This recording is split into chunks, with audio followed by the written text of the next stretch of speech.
saw Honorius as had a sort of patronizing relationship, a sort of godfather relationship with this child. I think Stilicho always saw Honorius as his little kid. But Honorius is an indifferent student. Stilicho keeps a keen eye on him. He knows that the future of the empire depends on his control of the boy.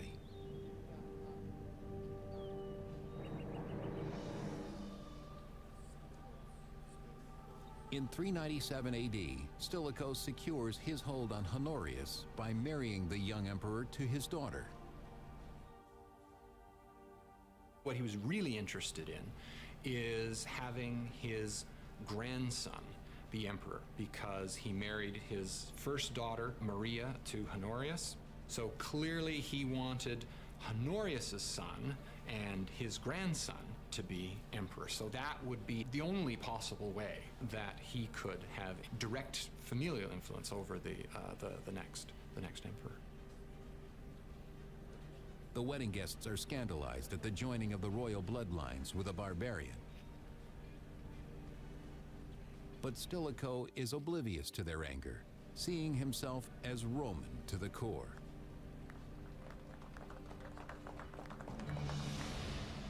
But Stilicho's power in Rome does not extend to the other young emperor, Arcadius, in Constantinople.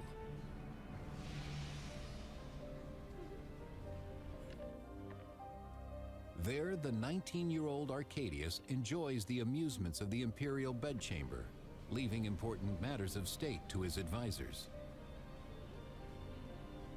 Well, the fact that Theodosius, had he been alive to see his sons try to operate without his presence, would have been greatly disappointed. Of that there can be no doubt. Shockingly, Arcadius grants the honor of consulship to his chief of staff, the eunuch, Eutropius. A eunuch as a consul is like having a porn star elected as president of the United States. This is just so far beyond the pale that people just can't believe it. A eunuch as consul is monstrous. But what makes him truly hated in Constantinople are Eutropius's plans to negotiate with the barbarian Goths.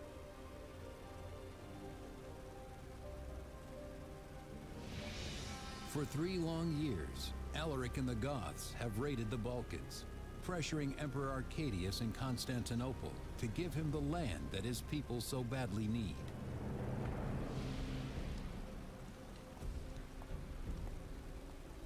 Finally, in 397 AD, Emperor Arcadius invites Alaric to Constantinople at the urging of Eutropius. Indifferent to politics, the emperor leaves the negotiations to the eunuch. Eutropius executed an agreement between the Eastern court and Alaric. And Alaric, this Gothic leader, certainly saw in that a tremendous advantage, particularly the advantage of being able to gain supplies and potentially land from the Eastern court. In return, Alaric promises the Goths will once again fight for the Eastern Empire. But this deal leaves the people outraged. The Goths had regularly confronted the Romans in battle and actually defeated the Romans in battle. The Romans, therefore, had a huge amount of not so carefully disguised distaste for the Goths. Poisoned with hatred for their one-time enemies, the angry people will not be satisfied until the streets of Constantinople flow with Gothic blood.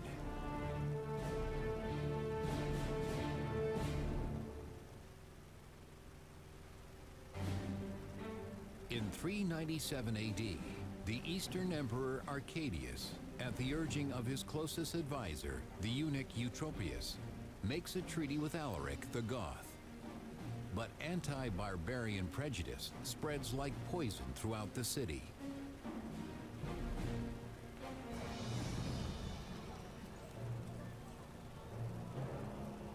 After 2 years of public outcry, Eutropius is finally arrested, swept away in the growing race hatred. his rivals claim his disgrace will quickly appease the angry mob. The problem that arose, of course, was that his power made him unpopular, and he had a great many rivals for control of the imperial court. And one of the things they exploited was his willingness to negotiate with barbarians and with the Goths. Eutropius is sent into exile and later executed. But his sacrifice does not quell the anti-barbarian fervor of the people, who rise up and massacre every last Goth in the city. It's very difficult in any period to put your finger on the roots of ethnic tension. It's clear enough that the Romans resented barbarians who were invading their territory, but Roman feelings against barbarians went much deeper than that. There was a sort of visceral dislike of anything that smacked of barbarism. Such violence against his people sends an undeniable message to Alaric that a treaty with the East is impossible. The hatred is too deep.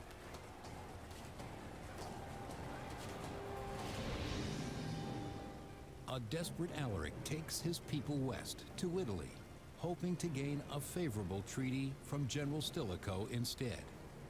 But soon a terrible new force threatens both the Goths and Rome, the Huns.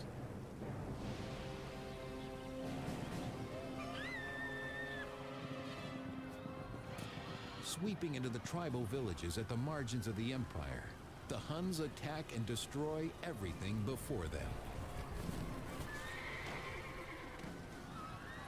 Well, the Huns were moving west. They were looking for greener pastures, as it were.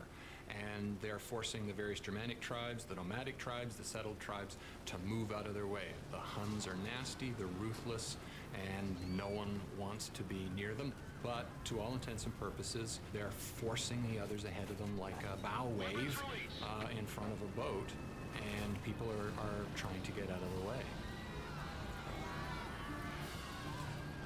Those who do not flee the savage horsemen are cut down with brutal precision. For the Huns leave no survivors. The Hunnic invasion forces other barbarian tribes deeper into Roman territory. And while Emperor Honorius moves the seat of the Western Empire to the better protected city of Ravenna, the defenseless villages of northern Italy fall prey to the barbarians' devastation.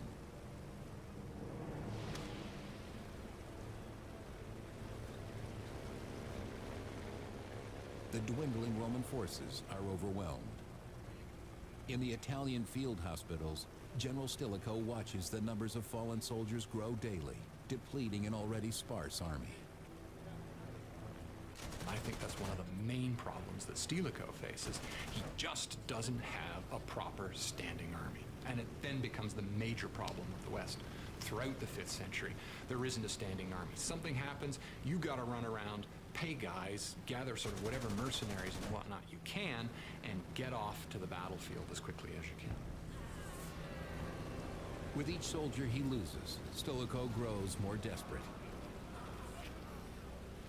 In order to defend Italy, he needed more troops. And in order to take back the rest of the empire, he needed more troops. And he needed them because much of the Western Empire wasn't under his control. Being half barbarian himself, Stilicho feels his support in the army is waning. Now he has no choice but to turn to the one person who can help him secure more troops, the Gothic king, Alaric.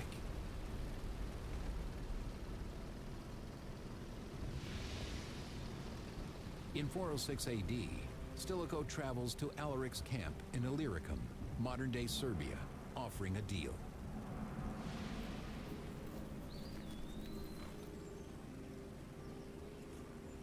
Alaric, eager for a treaty with Rome, welcomes Stilicho to his camp.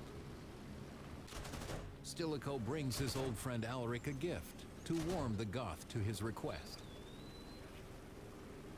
Stilicho desperately needed troops. There simply weren't enough Roman troops in Italy to go around. and the only reservoir of manpower was Alaric and his Goths. Stilicho also offers Alaric the position he's always wanted. In 404, he wants Alaric to be given a Roman command, and he's given a Roman command so that Stilicho can then use him as an army to capture Illyricum, so that he can then use that as a launching pad. Stilicho desperately needs Illyricum, a recruiting ground for soldiers that now belongs to the Eastern Empire. Alaric agrees to help him take it for the West, offering Stilicho a Gothic sword as a symbol of their treaty. From Alaric's point of view, this was a very good thing. He needed some way to keep his followers occupied so that they didn't simply drift away. He needed some way to keep them fed so that they didn't mutiny or depose him. Stilicho promises Alaric that his Goths will be well paid by the grateful Western Emperor Honorius. The two men embrace as allies once more.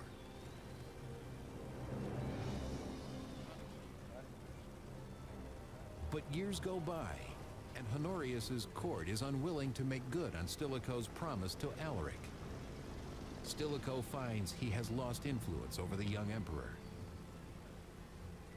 By now, Honorius is a full adult, doesn't need a guardian anymore.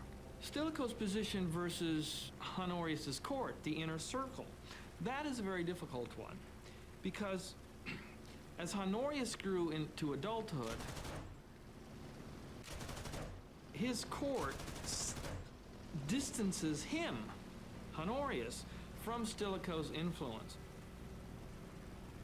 Feeding the emperor anti-barbarian propaganda, these advisors have delayed Stilicho's plan to work with the Goths for years.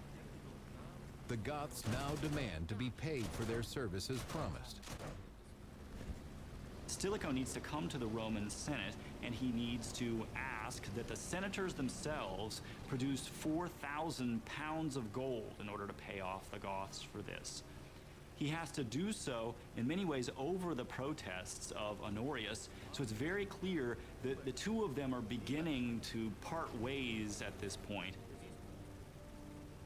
But Stilicho warns Honorius that if Alaric is not paid, the Goths will revolt, an event the emperor may not survive. Honorius at first agrees to this, but then his personnel official, who's named Olympius, believes that Stilicho is trying to do this so that Stilicho himself can set up his son, Eucharius, on the Eastern throne. Scared and confused, Honorius believes Olympius's claims, making a decision that will spell disaster for both Stilicho and the Western Empire.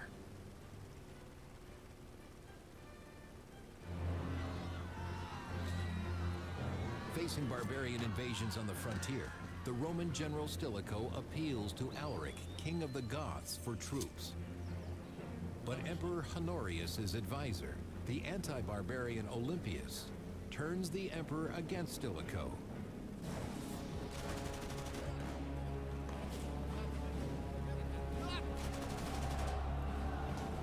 Olympius and his like-minded officers incite the army to revolt against the half-barbarian general Stilicho. And so Olympius then starts sowing all sorts of rumors amongst the troops as well. The troops riot in August, and they call for the death of Stilicho. Swayed by Olympius's slander, Emperor Honorius responds by issuing a decree against Stilicho. Honorius had many courtiers willing to play upon his fears, to suggest to him that Stilicho was seeking the throne for himself or for his son, and the emperor's mind was really poisoned against Stilicho. Stilicho is himself declared a public enemy, and many of his supporters are massacred in cities throughout Italy.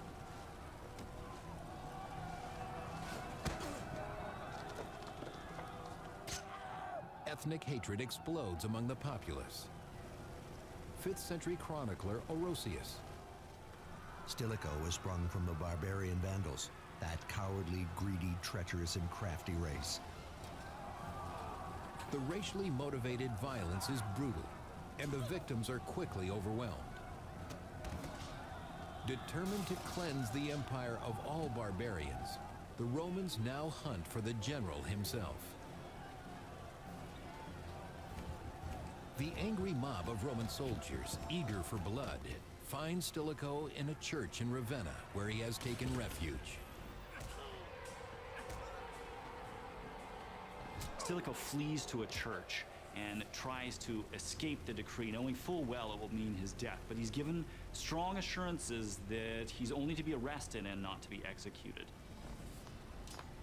Despite his misgivings, Stilicho decides to give himself up willingly. He was in a position to seize the state for himself, had he wanted to.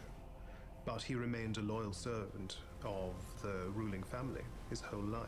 Even at the end, when he was betrayed by the master he had served his whole life, he refused to rise up and resist. And it certainly spared Italy a civil war. Outside the church, among the angry mob, Stilicho finds Olympius waiting for him. Instantly, a second decree arrives ordering Stilicho's death. His attendants and bodyguards threaten that they will attack those who have been sent to arrest Stilicho, but Stilicho, in very noble fashion, agrees to allow himself to be killed so as not to stir up further trouble. Stilicho is stripped of the symbols that mark him as a Roman general. Stilicho himself is something of a tragic figure. He could quite easily have rebelled when he faced this hostility from his emperor, but instead he surrendered, left the church where he had taken sanctuary, and went quietly to execution. The great barbarian general is felled, as those he sought to protect cheer on. His death excites the crowd, who are no longer satisfied by symbolic gestures.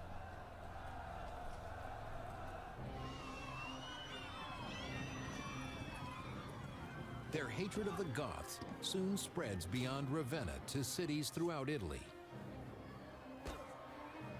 Roman troops attacked any Gothic families, immediately killing as many as 10,000 of them as a response to this anti-barbarian sentiment that had arisen at the end of Stilicho's administration.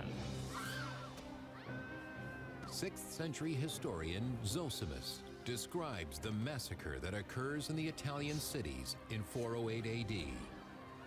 The soldiers fell upon the barbarian women and children in each city, and as if at a predetermined signal, destroyed them and plundered their property.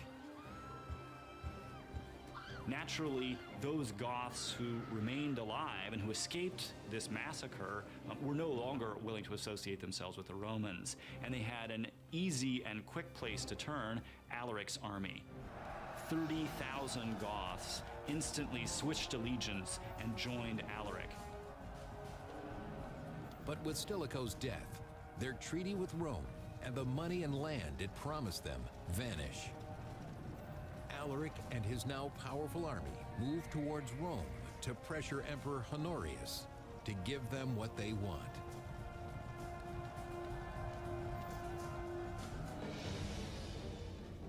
Alaric and his tribesmen invade Italy and lay siege to Rome in 410 AD.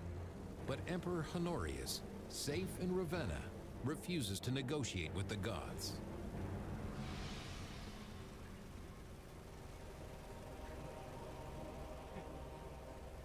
Honorius and his advisor Olympius care little for the people of Rome.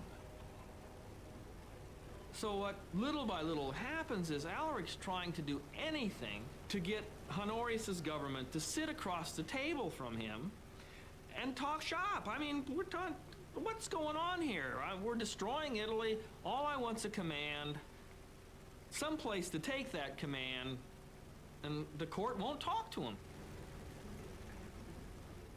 But the Roman senators insist that Alaric's demands must be met or the city will fall.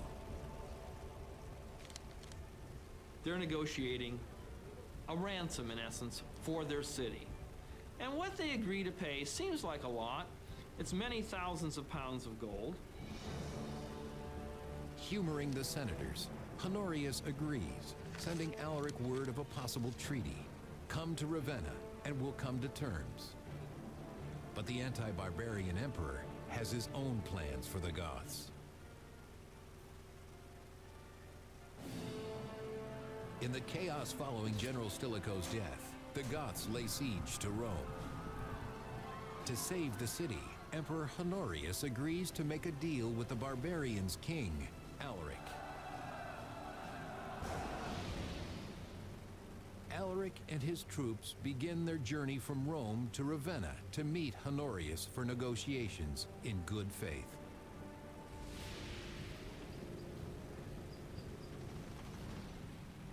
But along the way, Alaric is ambushed by a group of mercenaries working for the emperor. The fact is that over and over again, the Romans display that they're only barely going to tolerate these barbarians, and that whenever possible, they're going to massacre them or put them in harm's way so that they'll be killed. As his men are cut down around him, Alaric knows he has been deceived by the Roman Empire once again. That's a good story of betrayal, of a lack of honor on the part of the court of Honorius. Alaric is a very honorable man who's dishonored by both courts. And one could go on. Alaric is done with peaceful negotiations. He orders his men back to Rome, bent on destruction.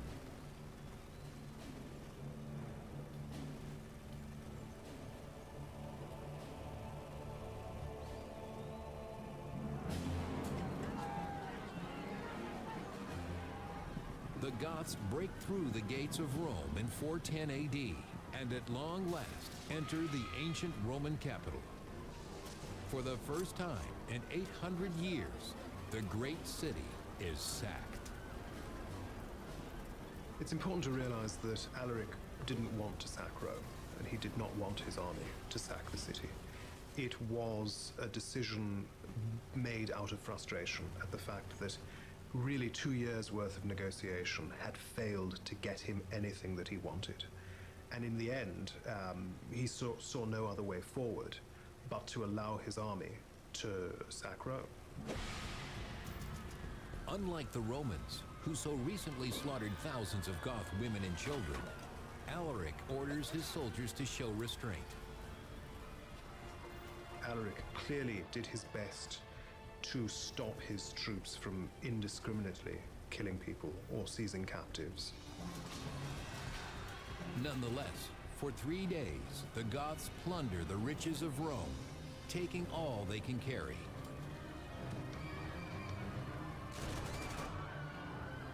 The sack of Rome would have been devastating in terms of the amount of treasure and money that was taken away from the city.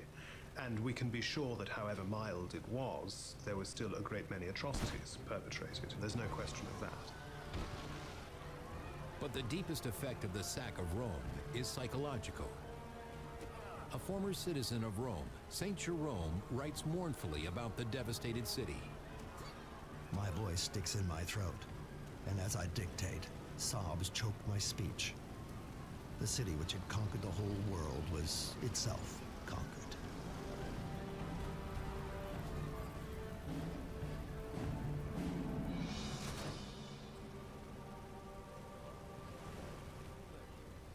In response to this attack on the very heart of the empire, Emperor Honorius does nothing. It becomes clear that Stilicho's death has robbed the empire of its last great leader. Honorius is, in a sense, a captive courtier figurehead, alone in his palace, surrounded by courtiers with no real sense of what's going on in the world or anything else, for that matter. When confronted by refugees from Rome come to beg for aid, the emperor shows only annoyance, ordering this reminder of his failure to be removed.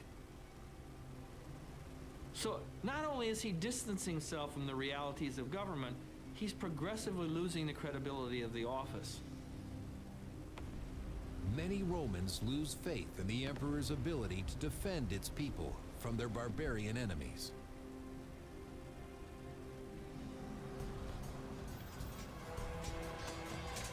Their fears will be justified. As the Goths continue to savage the dwindling Roman army, the emperor is powerless to stop them. The Goths are here to stay.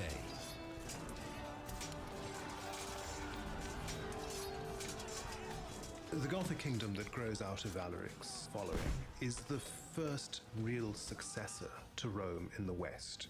It's the first part of Roman territory to fall away, and it's the first of many. Over the next 40 years, barbarian tribes will continue to pour across the vulnerable borders of the empire, taking large regions of Roman land.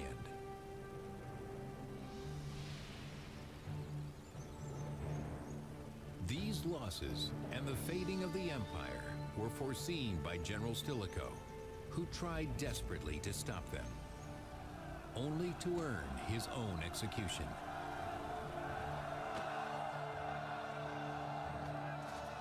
Stilicho's tragic downfall foreshadows the terrible and irreversible fate of the empire itself.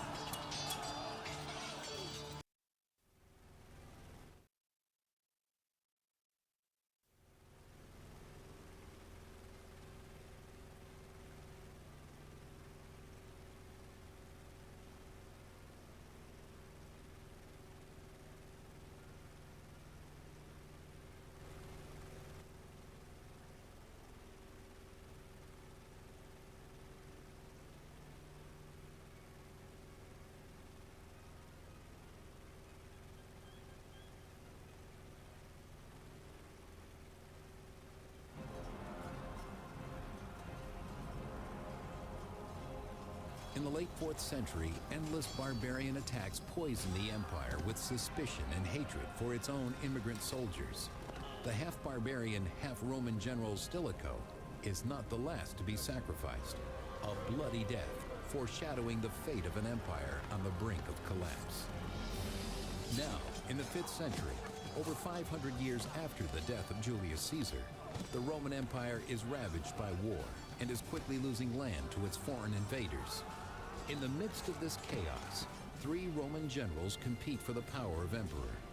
But through treachery, betrayal, and murder, only one, the barbarian-born Ricimer, gains control of Rome. He is the puppet master.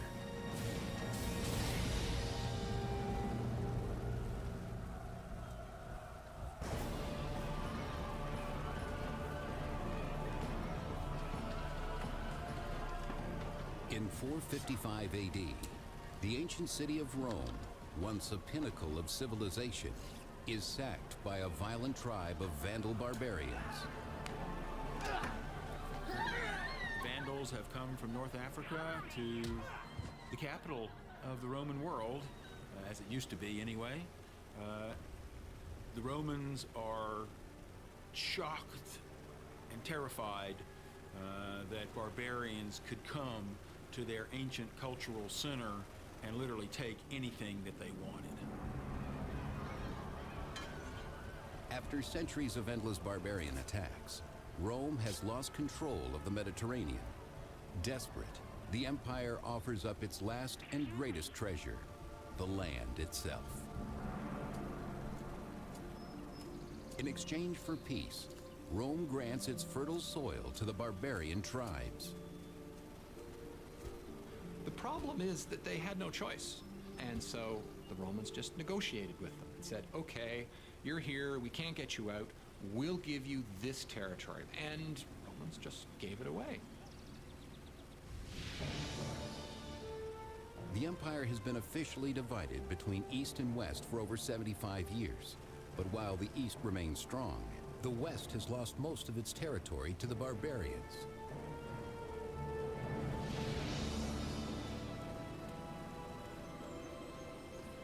As it barters away its land, the Empire receives barbarian soldiers in return. But the plan only backfires. The emperors made a deal with the devil, so to speak, because when the emperors gave land to the barbarians, they were giving away whatever tax revenues might come to the imperial treasury from those lands. The more you gave away, the poorer you got. The poorer you got as Roman emperor, the more land you needed to give away, and it was a deadly downward spiral for the strength of the Roman Empire. The Empire has always depended on foreign mercenaries. Yet in the 5th century, the Roman army is almost entirely of barbarian descent. The former enemies are now peers. Barbarians, once the slaves of Romans, are now often their superiors. All these men are saying, hey, my parents may have been a barbarian, but I'm not. I'm a general in the Roman army. And they're competing for the honor attached to leadership. Age-old ethnic tensions divide the army, pitting soldier against soldier, Roman against barbarian. But in 456 AD, one ambitious general is determined to maintain order, though he himself is a barbarian. His name is Ricimer. Ricimer's career followed a path that was quite normal for barbarian nobles. He was from a minor branch of the Gothic royal family. He had no real prospect of winning power in his home society, and so he sought service as an officer in the Roman army, where he did very well for himself. Now Ricimer devises a plan to gain even more power in the Western Empire. He will lead his army against Rome's greatest foe, the Vandals. The problem is, to all intents and purposes, there is no such thing as the Roman army at this time. A commander, whoever he happens to be, sees a threat, then has to raise the army however he can. If he has money, then move that army to the location and fight. Ricimer marches to Agrigentum, in modern-day Sicily, to confront the Vandal forces sailing from their stronghold of Carthage. In Sicily, the Vandal warriors come down hard on Ricimer and his army. The Vandals know their enemy, and they know the terrain. Sicily and southern Italy were like the Vandals' ATM. Every spring they'd get in their ships and row over and make a very violent withdrawal, and then go home. And the Roman security cameras couldn't do anything about it. Ricimer leads his troops against the great onslaught of barbarians.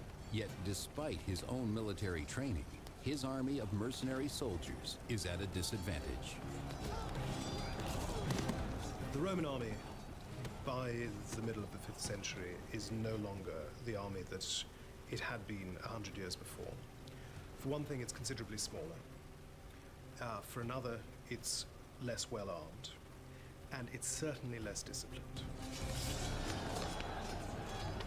Consequently, there just doesn't seem to be any there's no evidence that there's any kind of training or tactics or whatever. It's simply this great whack of Germans is then sent off against that great whack of Germans, and they just keep killing one another until either it gets dark or somebody gives up or somebody runs away, or whatever the case may be.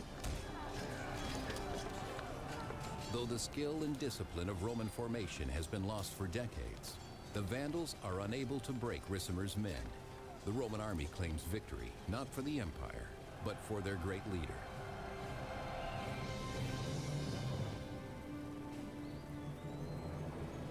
The battle-weary Ricimer returns home a hero, but he's not the only general seeking his fame and fortune in Rome.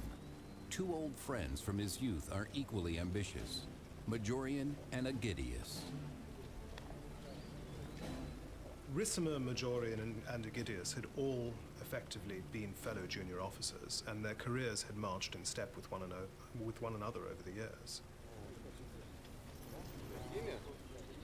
But now it is their innate differences that stir conflict below the surface. The three men reflect the great ethnic divide hindering the empire. I think one of the sources of the obvious personal tension between Aegidius, Ricimer, and Majorian really lies in their origins. Aegidius is from Gaul, Majorian is from Italy, and Ricimer is a barbarian who wants to live as a Roman. And Ricimer is out to prove that he has as much right to a piece of the empire as any other Roman.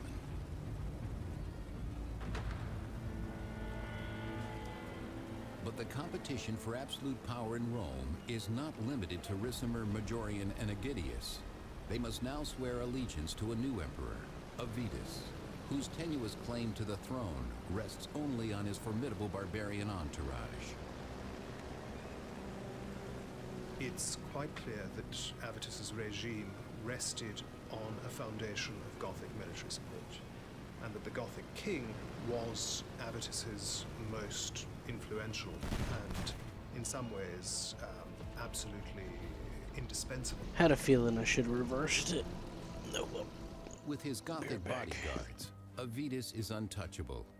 Ricimer and his friends can do nothing but take their orders and wait, while the old figurehead enjoys the luxury of power, neglecting the true problems of the empire. In North Africa, Rome's grain supply has been seized by the barbarian Vandals. North Africa was the breadbasket of the empire, producing grain, the staple of most people's diets, and olive oil, equally important for the fat in people's diets and for a million other uses. Without the precious grain, famine grips what's left of the empire's provinces. In Rome, the poor must steal what they can to survive. Gone are the security and comfort of Rome's heyday, replaced now by despair and turmoil. So everything is topsy-turvy. There's no stability, there's no sort of knowledge of what's going to happen in the future. Everything is uncertain.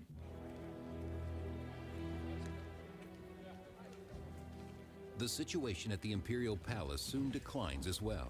Angry and impatient, Emperor Avitus's Visigoth soldiers demand payment for their services. Avitus is desperate. Roman emperors couldn't pay the barbarian troops that they needed in cash because the Roman Empire's revenues were so greatly decreased. So when Roman emperors were bartering for military support, they were dealing in the only good currency they had left. So Avitus has to strip the bronze off of the temples in order to pay the guys who came down to Gaul with him, all the Gothic army and his Gothic entourage. But by selling the treasures of Rome, Avitus only saves himself. I can't believe I accidentally dropped all my bombs. He leaves Italy in the poorhouse. Hungry and hopeless, the Romans riot in the streets, demanding that Avitus banish his Gothic troops from Rome. Avitus is not popular, and he's not popular with the Italian army, and he's not popular with the Italian general, Ricimer. In the public's outrage, Ricimer and Majorian see an opportunity.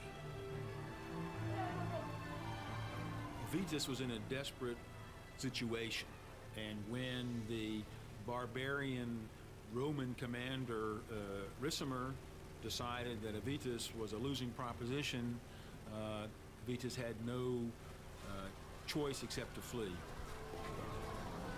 The emperor may flee the chaos of the crowd, but escaping the ambitions of Ricimer will prove to be more difficult. In the 5th century, Rome is overrun by barbarians. 3 old friends, the generals Ricimer, Majorian, and Aegidius, maneuver to attain absolute power in what's left of the Western Empire. But first they must subdue its incompetent emperor, Avitus. Chased out of Rome, Avitus flees over the Alps and westward into his native Gaul, where he gathers Visigothic supporters before returning to Italy.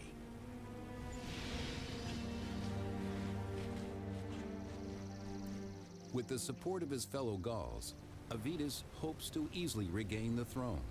But back on Italian soil, Ricimer and Majorian are waiting for him.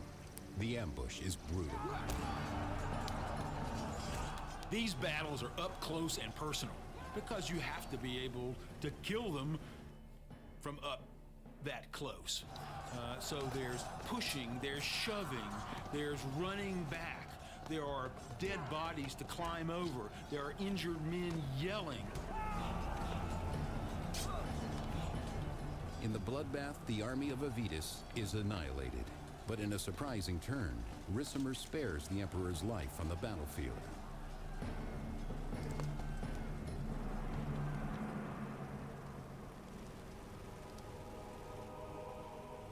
Avitus is made bishop in a church in the same Italian city where he is defeated. Why was Avitus, the deposed emperor, made into a bishop? So that he would no longer have any military connections or any military power, and so that Ricimer, who deposed him, could say, I didn't slaughter a legitimate Roman emperor. I allowed him to follow a religious vocation which he had always wanted to do. This is the public story. But in the shadows, Ricimer sends a secret assassin, his old friend Majorian, to silence Avitus for good. For Ricimer, holy exile isn't enough. He must have total victory. Italian Romans wanted to protect what they saw as their own interests. With the deposition and then strangulation of Avitus, the emperor from Gaul was out of the picture. And now Romans in Italy could hope that they would go back to the future and that Italy, the source of Rome's original greatness, would once again be the source of the Roman Empire's salvation.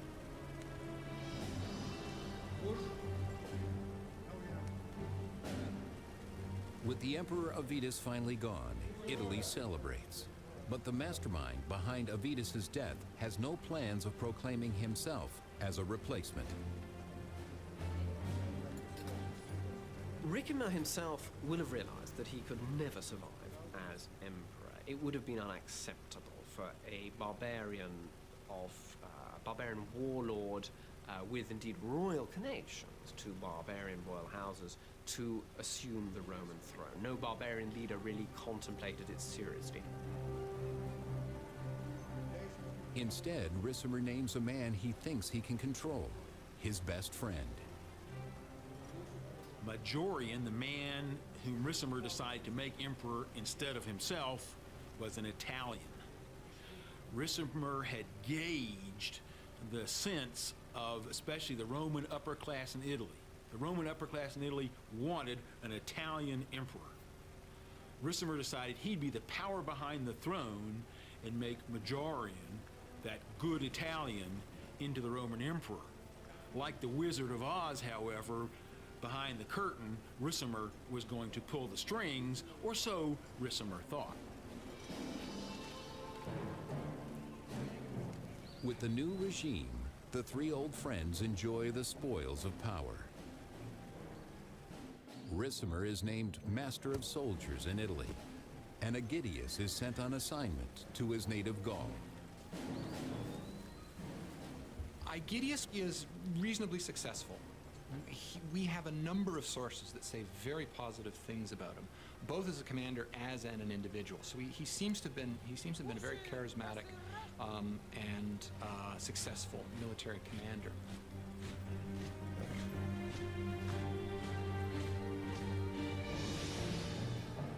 Aegidius secures his army's camp in Gaul near the city of Soissons. But with the Franks to the north, the Visigoths to the west, and the Burgundians to the east, he is trapped in a sea of barbarians.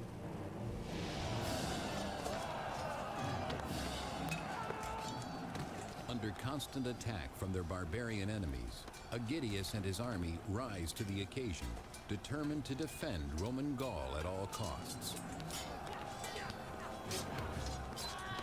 Aegidius was a Roman from Gaul, from France, who had extensive military and diplomatic experience.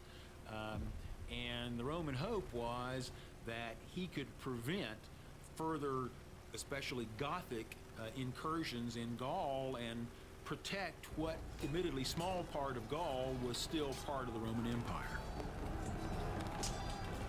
The endless barbarian assaults take their toll on his already diminished forces, but Aegidius refuses to admit defeat.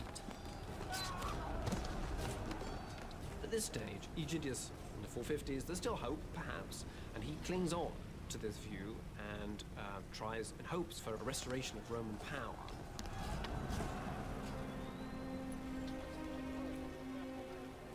With Aegidius in Gaul, Ricimer expects to wield full power in Italy, but Majorian has other plans. What Ricimer discovers is that Majorian has every intention of being an active Roman emperor rather than the figurehead that he was intended to be. He tried very hard to push Ricimer into the shadows and into the sidelines, and he tried to take command of major military ventures on his own. Majorian is an emperor who's clearly very dynamic, who is also very efficient, and he's also aware of the deficiencies of the empire, which he's determined to rectify. Majorian devises a grand campaign against the Vandal king Gaiseric, leaving Ricimer on the sidelines. This Ricimer will not allow. The alliance between Ricimer, Majorian, and Aegidius yields success when Majorian is made emperor, and Aegidius gains victories in Gaul. But Ricimer's power as the mastermind is threatened when Majorian strikes out on his own, launching an expedition against Rome's greatest enemy, the Vandals. Majorian leads his troops across the Alps into Gaul and south into Hispania to prepare a naval attack against the Vandals of North Africa.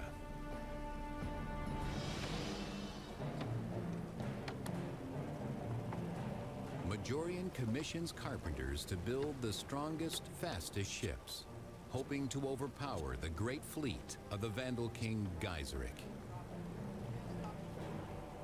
Majorian wanted to drive the Vandals from North Africa to restore the Roman Empire's most important source of food and revenue.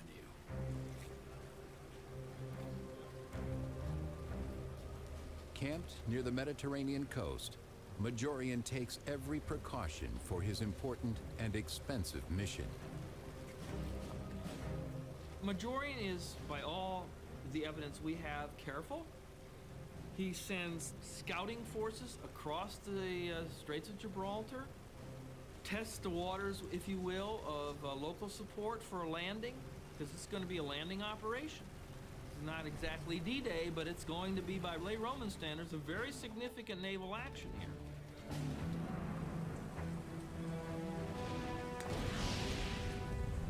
But in the night, disaster strikes, despite all of Majorian's efforts. Gaiseric's men set the Roman fleet ablaze. Once again, the Vandals proved to be too much for the Romans. They cannot defeat the Vandals. Lots of things, they just collapse before they even really start. In some cases, the expedition really collapsed halfway through, and the Romans up to that point were winning. If Majorian had been able to conquer Africa, it's quite clear that he would have been unchallengeable. But as it was, the mission was a disaster. The invasion was a disaster.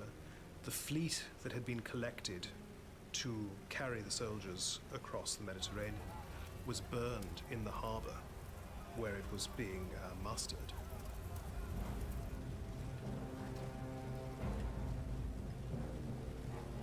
Majorian returns to Italy, dejected, his great plan to recapture North Africa ruined.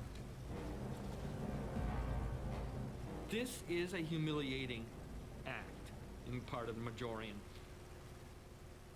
The way Roman concepts of power and honor worked, this emperor, the last one who really had the capacity to lead men into battle and thereby achieve the image of manliness, is humiliated.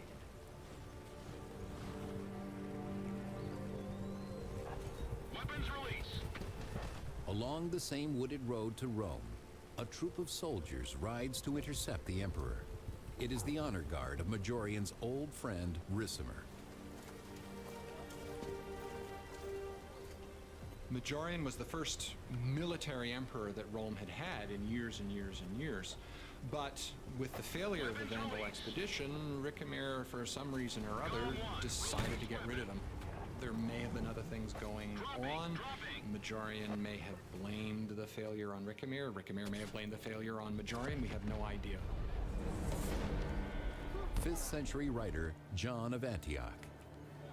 Ricimer and his soldiers arrested him, stripped him of his purple robe and crown, beat him, and beheaded him.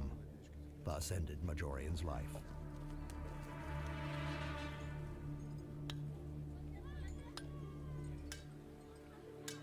A messenger carrying news of Majorian's murder makes his way slowly to the far-off Roman outpost of Soissons, Gaul, where Aegidius is stationed. It is very bad news for the general. The only response that Aegidius is likely to have had is that he and Majorian and Ricimer were buddies. They had served together for decades. What does this make him? I mean, his legitimacy was his appointment by Majorian, who's now been discredited and killed. I think his future is very uncertain. With Majorian dead, Aegidius no longer sees any point in continuing to cooperate with Ricimer. And so Aegidius simply breaks away. He refuses to recognize Ricimer and Ricimer's new government, and effectively rules his bit of Gaul as an independent kingdom. Aegidius must prepare his soldiers. Declaring independence from Ricimer is akin to declaring war.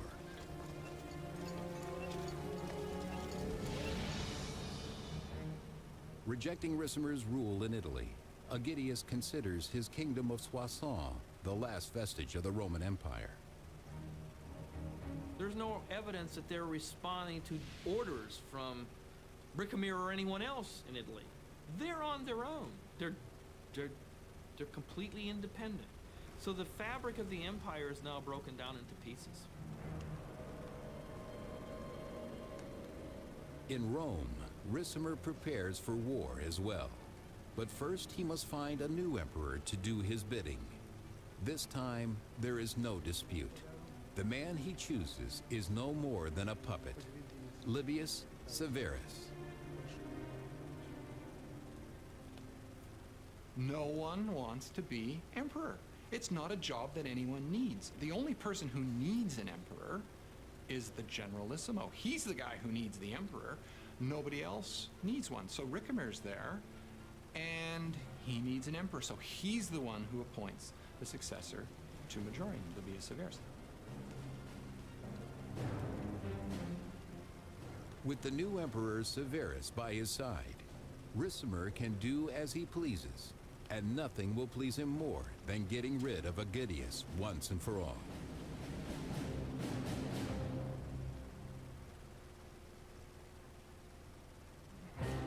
In the 5th century, Emperor Majorian and his two old friends Ricimer and Aegidius share power in Rome. But when Ricimer has Majorian brutally murdered and appoints a new puppet as emperor, Aegidius has no choice but to remain in his native Gaul and prepare for war.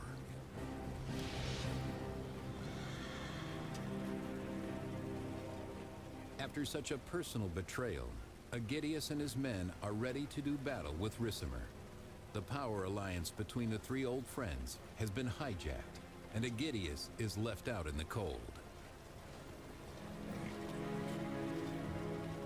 Maybe he thought he had an understanding that he was a co-player in this game, that there were two generals in charge here, Ricamere and Aegidius. Aegidius found out that he wasn't regarded as a player. He wasn't consulted, and he lost the third part of the triangle. Now he's on his own.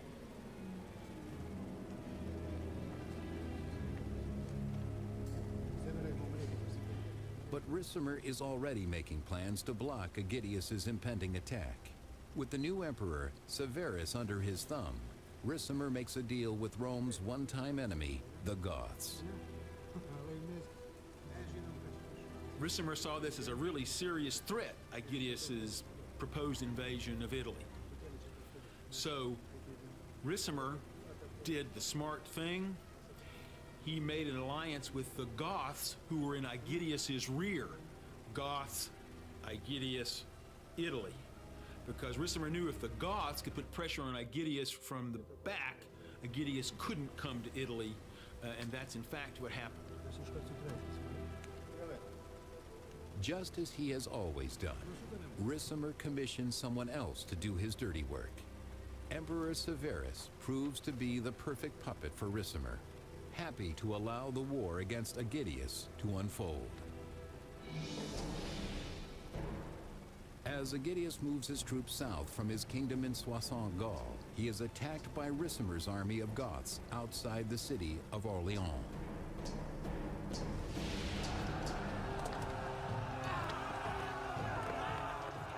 These battles begin with both sides roaring each other like at the kickoff of a football game.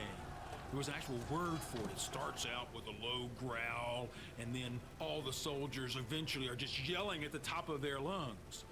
Then you throw missiles at the other side. With such a powerful barbarian enemy, Aegidius and his troops are hard-pressed to gain the advantage on the battlefield. The barbarians were especially good at running at full speed and using throwing axes, which were very sharp with a heavy head, and either shattering the shield of the men opposing them, or if you were really lucky, hitting them with the axe. But while the Goths are soldiers for hire, Aegidius fights for the survival of Rome. Finally, he claims victory, but the losses are great.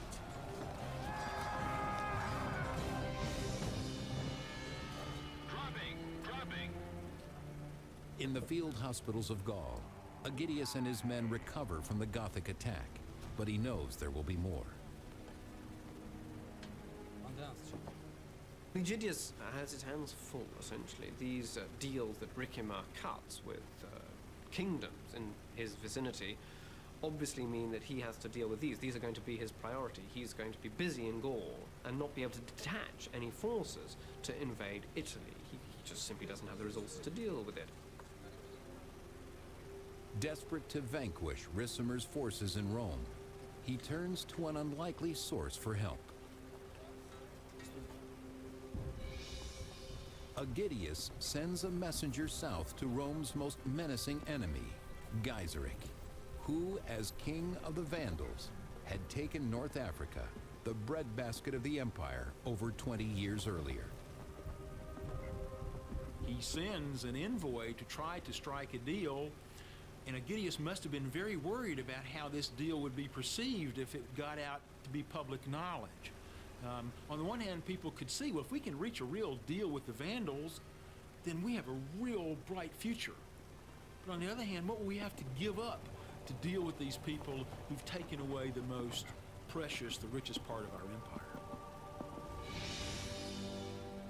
After traveling through Gaul and Hispania, Aegidius's envoy finally reaches North Africa.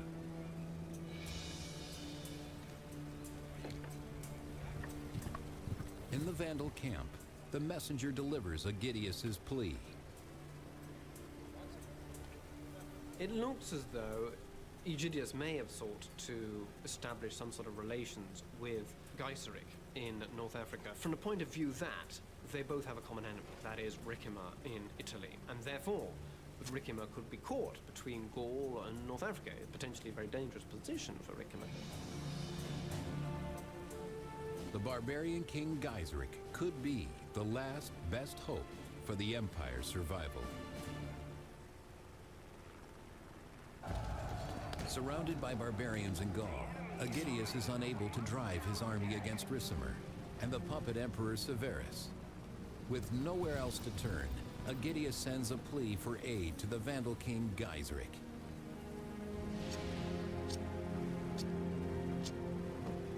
In Soissons, thousands of miles away from the Vandal kingdom in North Africa, Aegidius can only wait for a reply. We don't know for sure, but I think it's likely that Aegidius's envoy reached the Vandals, and that perhaps a deal was in the making. We really can't say. Aegidius has run out of time. Assassins sent by Ricimer make certain he will never fulfill his dreams of a restored empire. It seemed this mission serious enough, and perhaps that it seemed possible that it was going to succeed, which led Aegidius's enemies to finally find a way to undo him by treachery, because they couldn't take him in direct battle on the field of combat.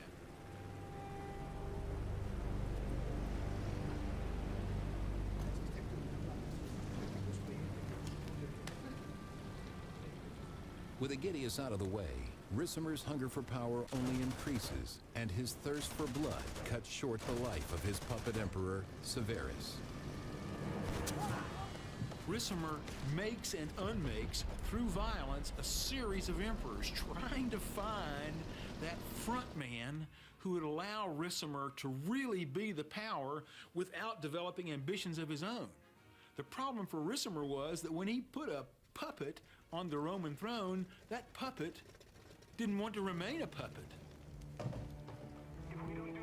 But now total power is his. Ricimer's ambition and bloodlust seem to know no limits.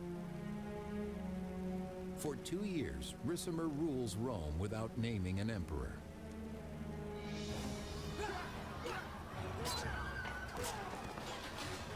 And the barbarian Vandals continue to ravage Italy.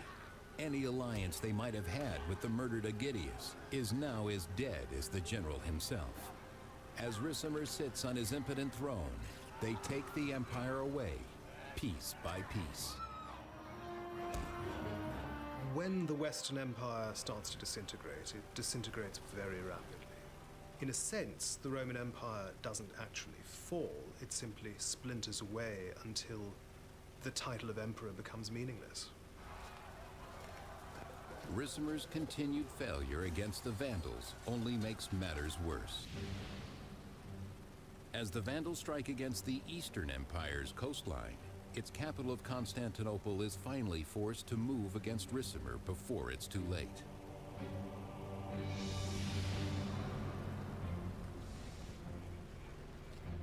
From within his protected palace walls, the Eastern Emperor, Leo, devises a plan to save the troubled Western Empire from Ricimer and the barbarian invaders. But it's at this point that Leo realizes that he has to stop the Vandals. And so what he does is he sends Anthemius. Now, Anthemius was the son-in-law of previous Eastern emperor. And he actually had a better claim to the throne than Leo did. So Leo's kind of killing two birds with one stone here. He gets rid of a potential opponent, as it were, and he provides an emperor for the West, a competent emperor for the West. And Leo has plans for Anthemius's family as well. He sends them all from their home in Constantinople westward to Ricimer's palace in Rome.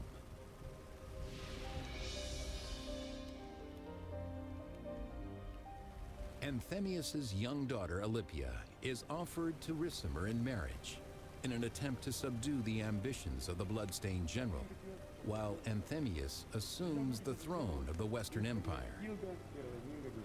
It seems as though the Western government had nothing against this, And Ricimer, who was, as it were, the effective ruler of Italy, welcomed him there and married his daughter, called Alypia. So it looks as though everything was set for a good beginning, and things might have gone very well. Ricimer's assumption that Anthemius will serve simply as another puppet emperor soon proves false. The real problem was Anthemius. Anthemius was sent by the east. Anthemius was acting like an emperor, and it wasn't always, he wasn't always doing what Ricimer wanted.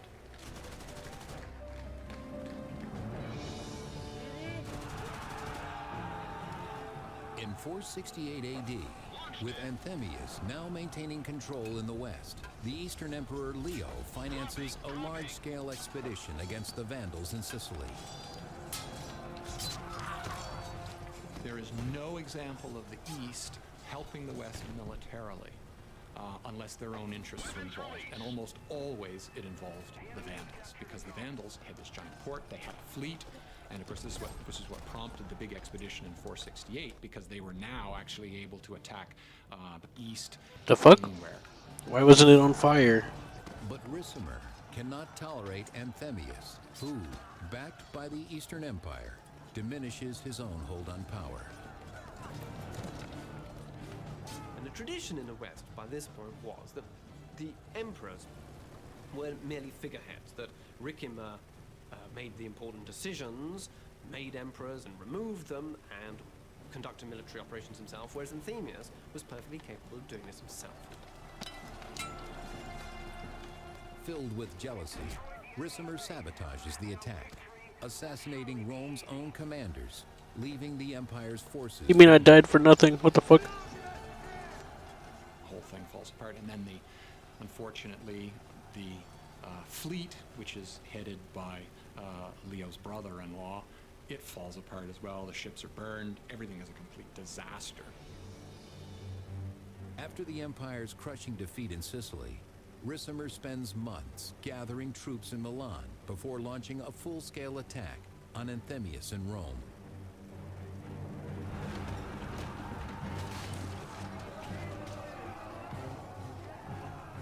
So Ricimer brings in the army, and they besiege Anthemius in Rome for 9 months, until eventually Rome falls. And meanwhile, while the siege is going on, Leo has had envoys sent to him from the west saying, all hell is breaking loose, it's civil war, do something. But there's no time to save Rome from Ricimer's wrath, and all Anthemius can do is flee.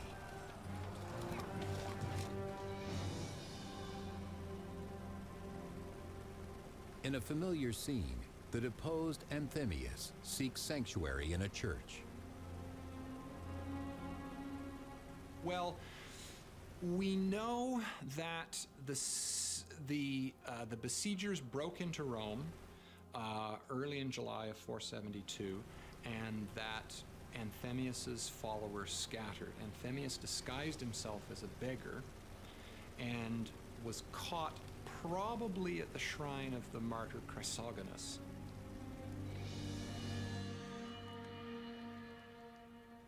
But this time, Ricimer hires no assassin to silence his emperor. On the steps of the Christian altar, he personally sees to the sacrifice of his latest victim, Anthemius. He was executed. I assume it was cutting his head off. That's the normal way it's done. Chances are they probably stuck his head on a pike and paraded it around. Ricimer plays true to form. Once again, with blood and steel, he carves out his place in Rome, leaving only corpses in his wake, bodies as lifeless as the empire itself.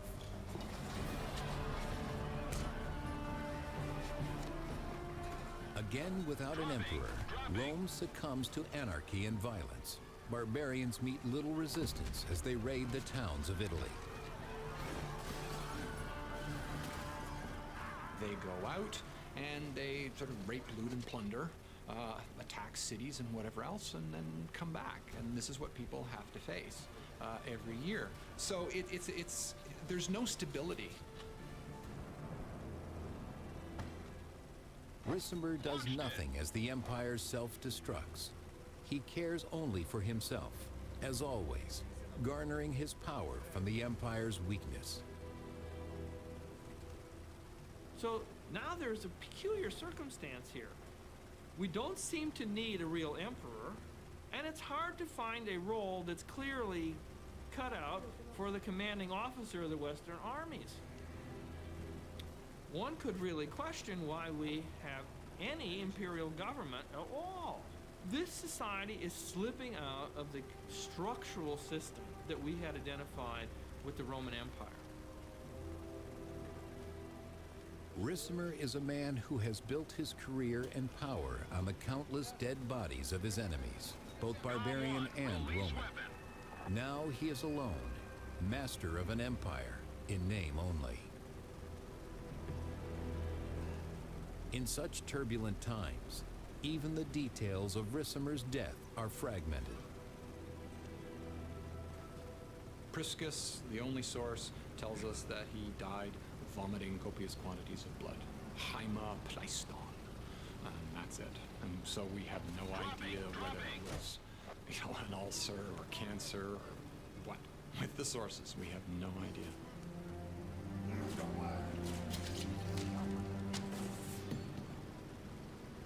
When the puppet master dies, the Western Empire dies with him. By now, barbarian leaders, whether they were Goths or something else, really had the money and the men to decide the fate of the Roman Empire, and that is exactly what happened in the years after the death of Ricimer.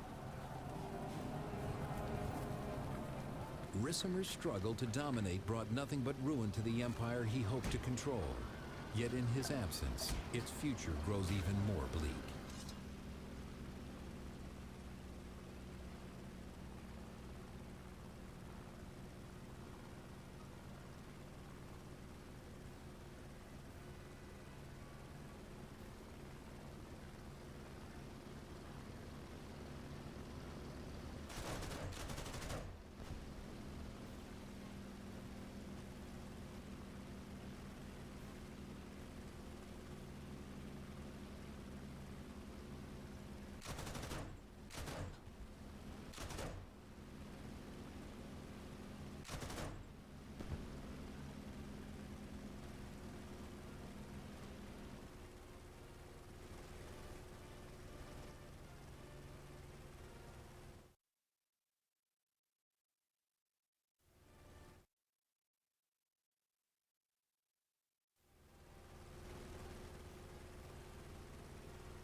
Ethnic tensions continue.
divide the already ravaged empire, as the barbarian-born General Ricimer claws his way to the throne.